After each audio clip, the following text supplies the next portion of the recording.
Alright, I'd like to give you some video feedback on your drafts for the stationery. This particular video is for Alex Grigg. Just a second. It's for Alex Grigg, Jared Justice, Jaclyn Koger, and Joel Malzone. We'll start with Alex's project here. And Alex, there's a couple of things I just love about your business cards. The logo is really strong. Typically, I'm not a big fan of brush, the brush applied to a shape or a stroke in Illustrator, but you pulled it off. Somehow this icon, this symbol, really works. It works really well.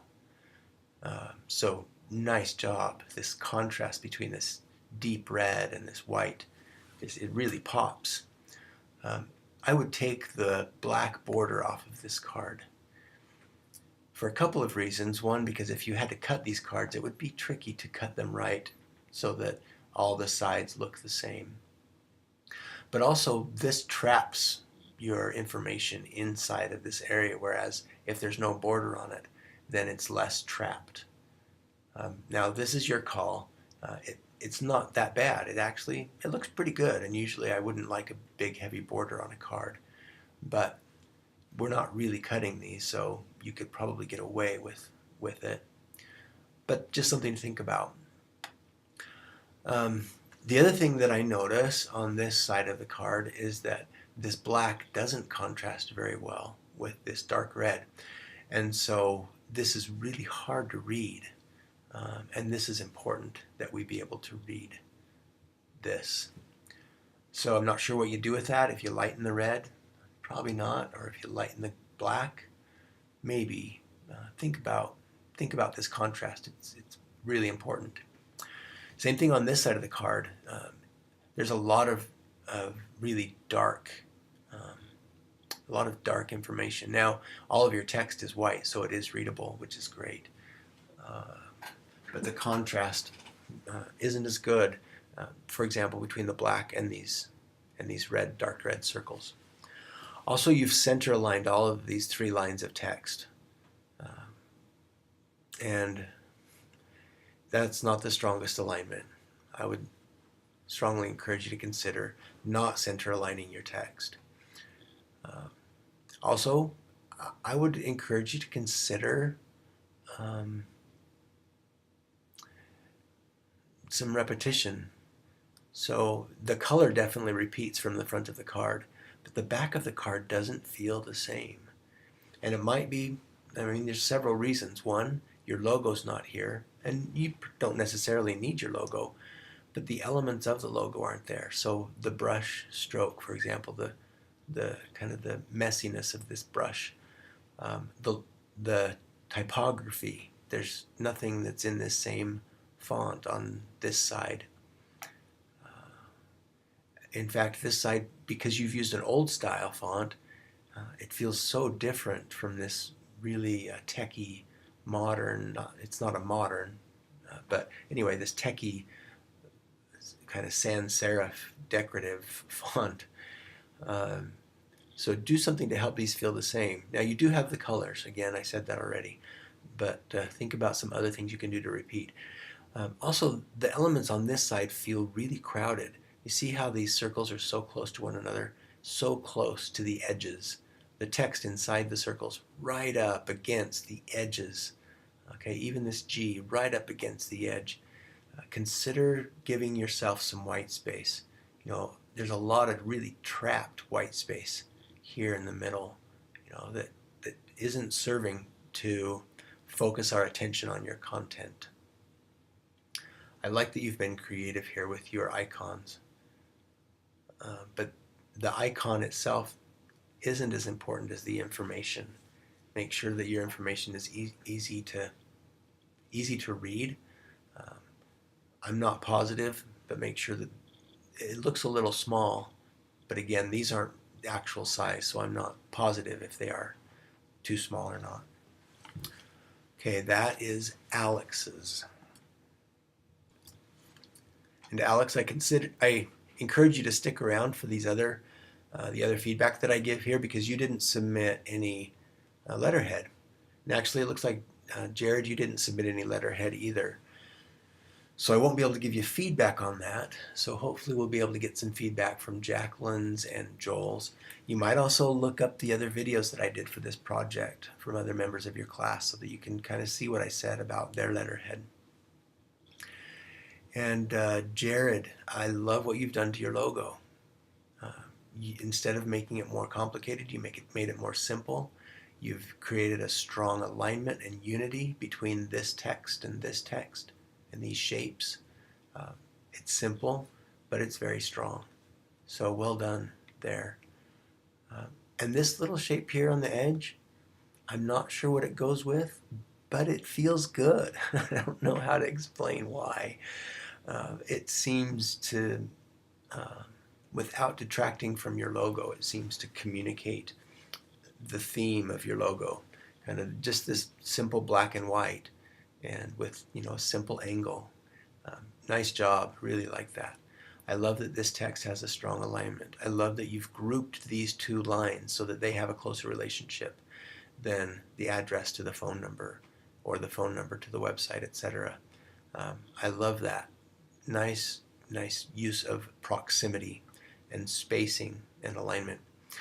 Your name, I'm not sure what it's doing over here.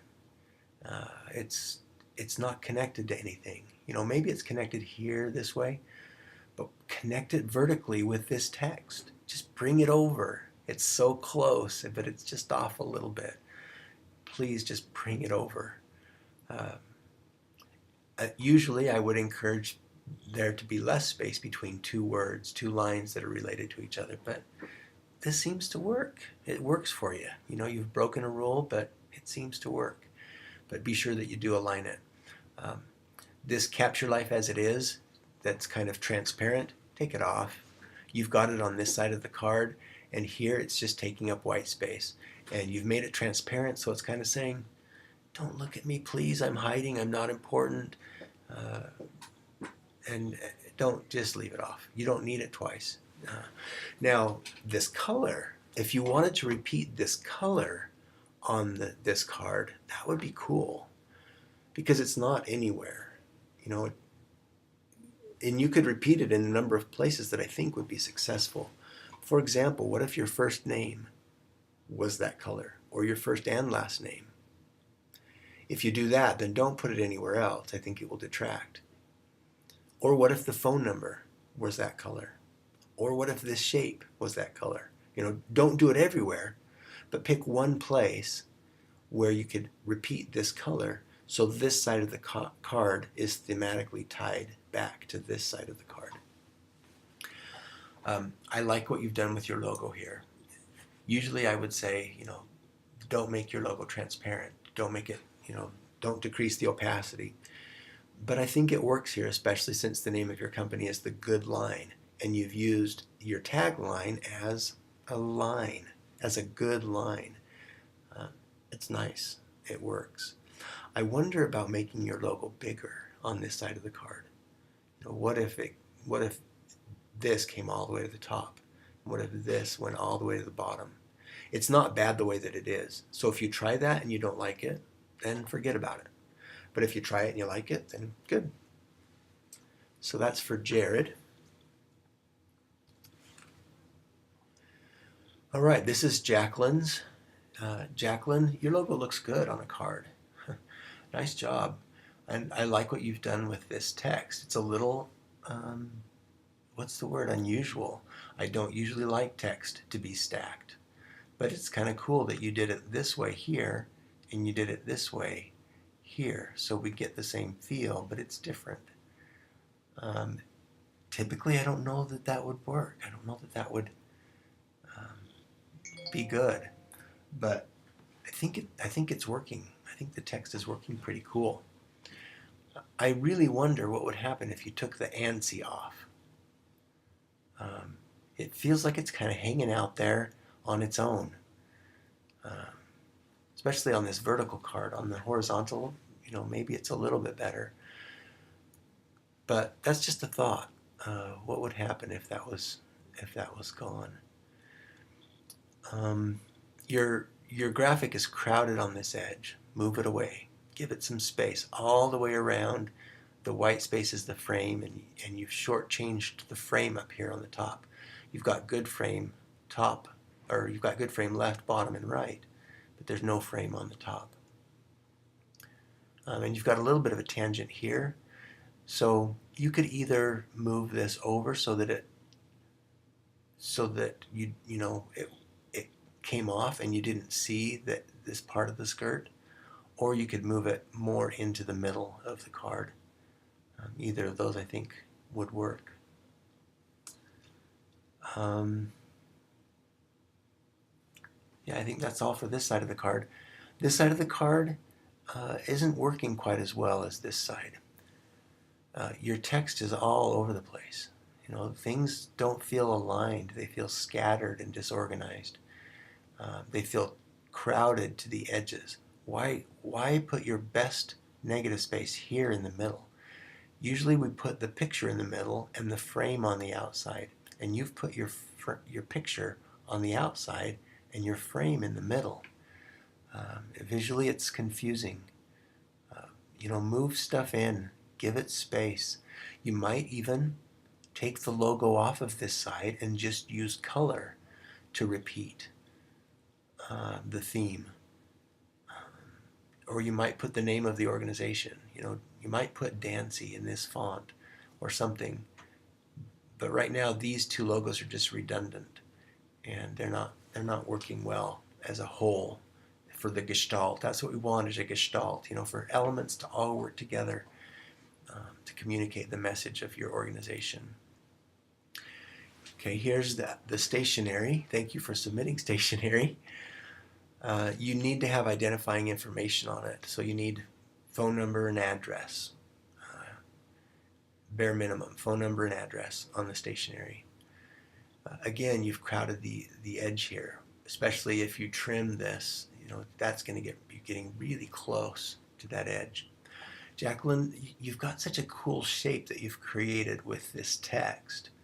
I wonder what would happen if you repeated that shape. For example, what if you had kind of that wavy line coming down here?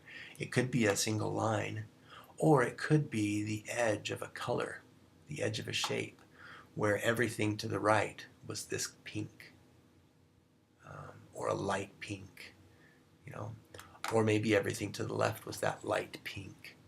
But this straight, hard, black outlined, you used a black stroke, which is supposed to be a guaranteed fail on the project. Take the stroke off of this and probably take this line out. It doesn't feel like your flowing, elegant, whatever organization. It has its mono width, and your logo has this nice, variation in it. Anyway, just take that off. Be sure to put identifying information on. Maybe repeat some thematic elements or ideas from your logo somewhere else to help tie things together. That might even give you some ideas for your business card. Maybe you use that same kind of curvy line on your business card to create some repetition. All right, here's Joel's stationery, starting with his letterhead. Joel, you've really done some things to your logo. It's totally different and it's much better. If you had some time, there are some little things that I would do, and it would probably help me to understand what you're communicating with your logo if I knew more about your organization. But I don't, so I'll just go with it. There's some really cool things about it, and some things that I would probably, like I said, just tweak a little bit. For example, places where things come close to each other. This is a really dominant place in your logo because you've got the crown and the silhouette and the text all coming together. And so there's kind of a focus on the belly of this logo. And I don't know that you want the focus there. You've done something different on this version of it. And maybe that's better. I'm not sure. I'd like to see it a little bit closer. But anyway, as far as the stationery goes, I don't think that you need the complete repetition of this logo. especially because this is made of words, and when you try to type a letter on top of words, it will make the letter hard to read. This text is crowded right up against the edge of that color. Why did you do that? If there's one thing that I've said over and over again is everything needs space, especially text. Don't jam it on the edge of a box. You know, the crown actually is the same. You've made a tangent right here. Tangents are bad. It's unwanted focus right there where that point meets this straight line. There's a tangent right here. It's not quite as harsh as this one, but why jam this into this pink area? You know, why not take that pink off? Do you really need that? If you do, okay, leave it on, but don't crowd stuff inside of it. Also, why not unite this text over here? So why not left align it so that it unites with your logo instead of being, you know, looks like they're feuding right now. They're not only on opposite sides, but they don't share any alignment. This text would also be successful here in the middle of your crown. In other words, you could left align it to this invisible line in the middle of your logo.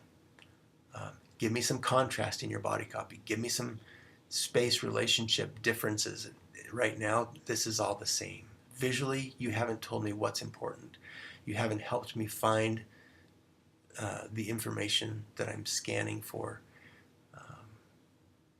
So this text needs a little bit of just touching up, a little bit of work. As far as the watermark, you know, if you want to do a watermark, why not just do the crown? Leave everything else off. Or maybe do the guy.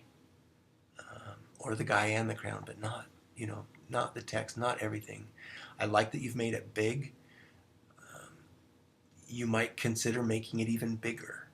And you might consider letting it bleed off of one side. You know, what if all we see is half of the crown coming in over here, for example. Now, when I look at your business cards, I go, what company is this? I thought this was the company brand and identity. Now you're giving me this. Because of this texture and because these colors, well, I guess the colors are the same, but this feels totally different. It's not bad. I think this looks nice. You know, you've got good white space around it. Maybe it's a little crowded on the top. But anyway, it feels very different. I like that you broke your logo apart. This is cool. But this text is right aligned. And this guy is a strong left aligned. So they're fighting and you've trapped white space in the middle. Why not left align this stuff so that it's united with him? Or bring him over to the right and move this stuff over to the left so you still have that same unity. All right, I hope that was helpful, you guys. See you in class on Tuesday.